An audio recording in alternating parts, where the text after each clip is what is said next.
Hello, नमस्कार विद्यार्थियों। मैं आज आपको इस वीडियो में बोर्ड एग्जाम में आने वाले मोस्ट क्वेश्चन के बारे में बताऊंगा।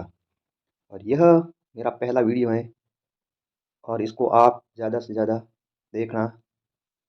और यह वीडियो संस्कृत विषय के जो मोस्ट क्वेश्चन है उसके बारे में आपको बताऊंगा। और आप भी मन लगाकर इसको देखना और याद करना। और इस प्रकार का मैं वीडियो हमेशा एग्ज़ाम तक अपलोड करता रहूँगा। यह मेरा पहला पार्ट है और कम से कम 5 या 7 मिनट का होगा। इसमें आप अपने बोर्ड एग्ज़ाम तक हमेशा 5-5 मिनट निकाल कर इस वीडियो को ज़रूर देखना, जिसमें आपको काफ़ी फ़ायदा होगा। और इससे बोर्ड एग्ज़ाम में आपका जो क्वेश्चन पेपर आएगा उसमें से लगभग यहीं से सवाल आएंगे। ये सब मोस्ट सवाल निकाल के मैंने इस वीडियो में बनाए हैं। जैसे पहला अध्याय है सूची पर्यावरणम। इसमें इस वीडियो में मैं पहले एक पद में उत्तर दीजिए और फिर पूरे वाक्य में। और इस वीडियो के द्वारा मैं 2 प्रश्नों के बारे में आपको बताऊंगा।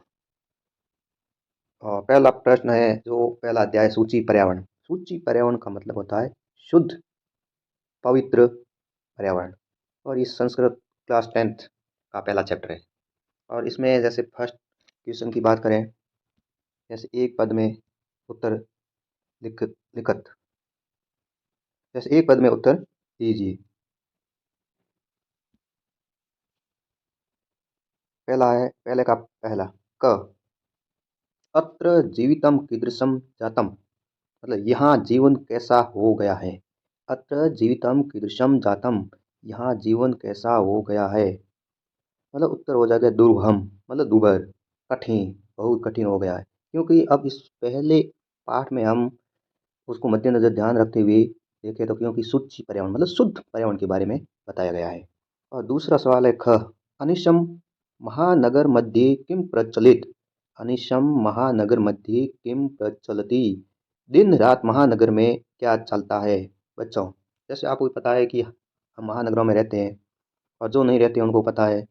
उसमें मतलब दिन रात महानगर में क्या चलता है। कालाय स चक्रम, मतलब लोहे का पहिया। दिन रात गाड़ियों का आवागमन होता रहता है, उसको ध्यान में रखते हुए इसमें ये बताया गया है। कालाय स चक्रम, मतलब यह सवाल आपके अर्धवार्षिक बोर्ड में भी आया था। आप भी थोड़ा भी ध्यान रखें और इसमें इसको याद करते रहें। अब तीसरा क्वेश्चन से कुचित वस्तु मिश्रितम किमस्ति। मतलब खराब वस्तु मिलावट वाला क्या है। खराब वस्तु मिलावट वाला क्या है। और इसका आंसर हो गया होगा भक्ष्यम, मतलब भोजन। क्योंकि अपना मैंने पहले भी बताया है यह पाठ अपन शुद्ध वातावरण के बारे में पढ़ रहे हैं, सूची पर्यावरण। इसी तरह से चौथा घ जैसे अहम कस्मे जीवनम कामाये, मैं किसके लिए जीवन की कामना करता हूँ। मानवाय, मतलब मनुष्य के लिए। मैं हमेशा मनुष्य के जीवन की कामना के लिए करता हूँ। तब इसमें आपको ये ध्यान रखना है अहम कस्मे जीवनम कामये। अब इस क्वेश्चन के आधार पर आप जो प्रश्न निर्माण भी करते हैं उसमें भी जैसे ये अहम मानवाय जीवनम कामाय, तो आप मानवा जैसे अपन पूरा आंसर देते हैं तो मानवा के नीचे अंडरलाइन करते हैं, फिर प्रश्न निर्माण करते हैं तो क्या आ जाएगा कस्मई। तो ये इसके इसमें आपके प्रश्न निर्माण का भी साथ में हो जाता है। अब नेक्स्ट क्वेश्चन है केसाम माला रमणीयाम, किसकी माला सुंदर है। मतलब केसाम माला रमणीया, किसकी माला सुंदर है।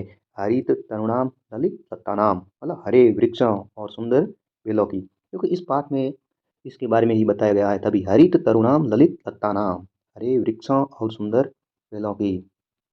अब ये तो क्वेश्चंस थे जो एक पद में उत्तर देने थे। इसमें जो प्रश्नवाचक है वहाँ पे सिर्फ एक पद में पद मतलब एक शब्द में उत्तर देना था। अब दूसरा क्वेश्चन है उसमें आपको क्या पूरे जैसे ये है ना अधोलिखितानाम प्रश्नानाम उत्तराणि संस्कृत भाषायां लिखत, मतलब निम्नलिखित प्रश्नों के उत्तर संस्कृत भाषा में लिखी। मतलब इस दूसरे क्वेश्चंस में आपको पूरे वाक्य में उत्तर देना है। मतलब पूरे वाक्य में उत्तर दोगे तो आपको पूरे नंबर मिलेंगे। और संस्कृत की एक ही है कि इसमें आप सवाल का उत्तर पूरे दोगे तो आपको पूरा मिलेगा, क्योंकि इसमें एक छोटा सा उत्तर ही होता है, ज़्यादा कुछ बड़ा नहीं होता है। जैसे पहला क्वेश्चन है कवि किमर्थः प्रकृते शरणम इच्छति, मतलब कवि किस लिए प्रकृति की शरण में चाहता है, मतलब इस कवि के बारे में।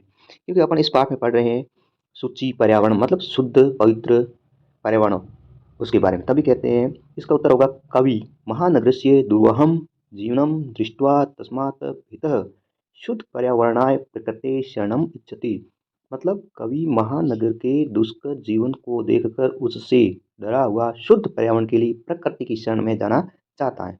बच्चों, जैसे कि आपको पता है कि अब अपन जिस प्रकार के वातावरण में रहते हैं, दूषित वातावरण होता है, तो भी हम अच्छे वातावरण की ओर जाने की कोशिश करते हैं। तभी इसमें भी कवि यही कह रहे हैं, कवि किमर्थम प्रकृते शरणम इच्छति, मतलब कवि किस लिए प्रकृति की शरण में जाना चाहता है। तो आपको लिखना होगा बच्चों इस प्रश्न का उत्तर, कवि महानगरस्य दुर्वहम जीवनम दृष्ट्वा तस्मात् भीतः शुद्ध पर्यावरणाय प्रकृते शरणम इच्छति। मतलब इसमें एक आधी आधी लाइन का भी आप हिंदी अनुवाद याद कर सकते हैं। जैसे कवि महानगर से दुर्वहम जीवनम, मतलब दुर्वहम मतलब दुष्कर, जीवनम जीवन, दृष्टवा ने देख कर, तस्मात् भीतः, भीतः ने डरा हुआ, शुद्ध पर्यावरण मतलब शुद्ध पर्यावरण के लिए प्रकृति की शरण में जाना चाहता है। आप ऐसे इस क्वेश्चन को करोगे और इसको याद करना है, तभी आपको पूरे नंबर देंगे। और दूसरा सवाल है, कस्मात् कारणात् महानगरीषु संचरणम कठिनम वर्तते, किस कारण से महानगरों में विचरण कठिन हो गया है, मतलब किस कारण से महानगरों में विचरण कठिन हो गया है। अहर्निशं लोहचक्रस्य संचरणात् यानानां बहुल्याच्च महानगरीषु संचरणम कठिनम वर्तते, मतलब दिन रात लोहा चक्र के घूमने से तथा वाहनों की बहुलता के कारण महानगरों में चलना कठिन है। कहने का मतलब कवि ये कह रहे हैं कि शहरों में अब ज़्यादा दिन रात लोह चक्र के घूमने से और वाहनों के आवागमन होने से ज़्यादा प्रदूषण हो गया है, तभी यहाँ रहना बहुत कठिन हो गया है। तो आप इस सवाल को ऐसे याद करोगे, कस्मात् कारणात् महानगरीषु संचरणम कठिनम वर्तते, मतलब यह क्वेश्चन मोस्ट है, बहुत एग्जाम में आने की संभावना है, क्योंकि किस कारण से महानगरों में विचरण कठिन हो गया है। इसका उत्तर अपन लिखें, अहर्निशम लोह चक्रस्य संचरणात् यानानां बहुल्यात् च महानगरीषु संचरणम कठिनम वर्तते, दिन रात लोहा चक्र के घूमने से तथा वाहनों की बहुलता के कारण महानगरों में चलना कठिन है। ऐसे आपको बच्चों लिख लिख के याद करना पड़ेगा। अब इसमें पूर्ण वाक्य में ये तीसरा सवाल है, ग में है जैसे अस्माकं पर्यावरणे किं किं दूषितम अस्ति, एक ये भी मोस्ट सवाल है, अस्माकं पर्यावरणे किं किं दूषितम अस्ति, हमारे पर्यावरण में क्या क्या दूषित है। वैसे हिंदी की बात करें तो आप आसानी से इसको लिख सकते हो। जैसे अस्माकं पर्यावरणे वायुमंडलम जलम भक्ष्यम धरातलम च दूषितम अस्ति, मतलब हमारे पर्यावरण में वायुमंडल जल खाद्य पदार्थ और पृथ्वी दूषित है। तो इसमें ये सवाल भी मोस्ट है, क्योंकि अस्माकं पर्यावरणे किम किम दूषितम अस्ति, मतलब हमारे पर्यावरण में क्या क्या दूषित है। तो अस्माकं पर्यावरणे वायुमंडलम जलम भक्ष्यम धरातलम च दूषितम अस्ति, मतलब हमारे पर्यावरण में वायुमंडल जल खाद्य पदार्थ और पृथ्वी दूषित है। कहने का मतलब सब प्रदूषण है, सभी में प्रदूषण हो गया है। अगला क्वेश्चन से, कवि कुत्र संचरणम इच्छति, कवि कुत्र संचरणम इच्छति, मतलब कवि कहाँ भ्रमण करना चाहता है। कवि कुत्र ने कहाँ, संचरण भ्रमण और कर्तों में करना, इच्छति चाहता है, कवि कहाँ भ्रमण करना चाहता है। इसने बताया कवि ग्रामांते एकांते कांतारे संचरणम कर्तुम इच्छति, मतलब कवि गांव के बाहर एकांत मन में भ्रमण करना चाहता है, मतलब यह सिटी मतलब शहर के बाहर करेंगे तो वहाँ शुद्ध पर्यावरण मिलेगा और उनको आराम मिलेगा, इसके बारे में यह बताता है। जैसे इसका कवि कुत्र संचरणम कर्तुम इच्छति, मतलब कवि कहाँ भ्रमण करना चाहता है।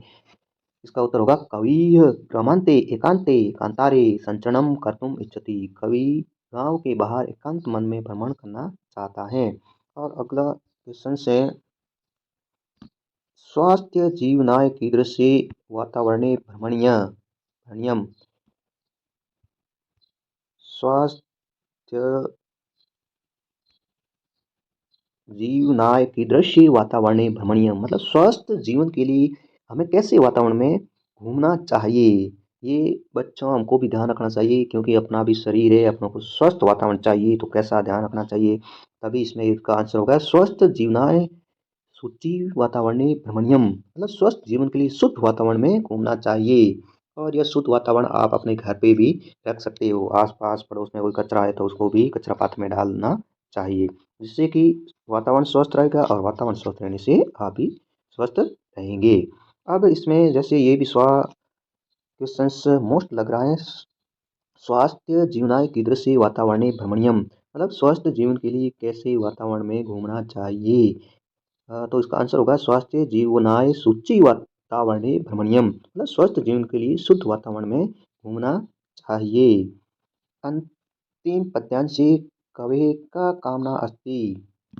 अब इसका अंतिम सवाल है, क्वेश्चन है, इसमें ये कह रहे हैं कवि के अंतिम पद्यांशे कवि का कामना अस्ति, अंतिम पद्यांश में कवि की कामना क्या है। तो इसमें ये कह रहे हैं अंतिम पद्यांश में कवि कामना अस्ति यत् निसर्गे पाषाणी सभ्यता समाविष्टा न स्यात्। अंतिम पद्यांश में कवि की कामना है कि प्रकृति में पाषाण युग की सभ्यता का समावेश ना हो। मतलब ये कह रहे हैं अंतिम पद्यांश से कवि का कामना अस्ति, अंतिम पद्यांश में कवि की कामना क्या है। अंतिम पद्यांश से कवि कामना अस्ति यत् निसर्गे पाषाणी सभ्यता समाविष्टा न स्यात्, मतलब अंतिम पद्यांश में कवि की कामना है कि प्रकृति में पाषाण युग की सभ्यता का समावेश न हो। पाषाण युग मतलब ये बहुत पुराना युग था। तो बच्चों, अपन इसमें 2 मोस्ट क्वेश्चंस के बारे में डिस्कस किया है और पढ़ना है आपको ध्यान लगाकर। और इस प्रकार से मैं आपके हमेशा बोर्ड एग्ज़ाम तक वीडियो अपलोड करता रहूँगा, और आप भी टाइम निकाल कर इस वीडियो को ज़रूर देखना, जिससे भी आपके एग्ज़ाम में काम आ सके।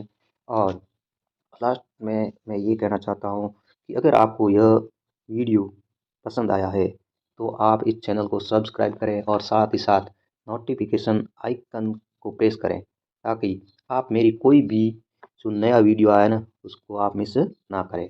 और इसके साथ में आप, अगर आपको अच्छा लगा है तो इसको शेयर करें, सब्सक्राइब करें और लाइक करें। धन्यवाद।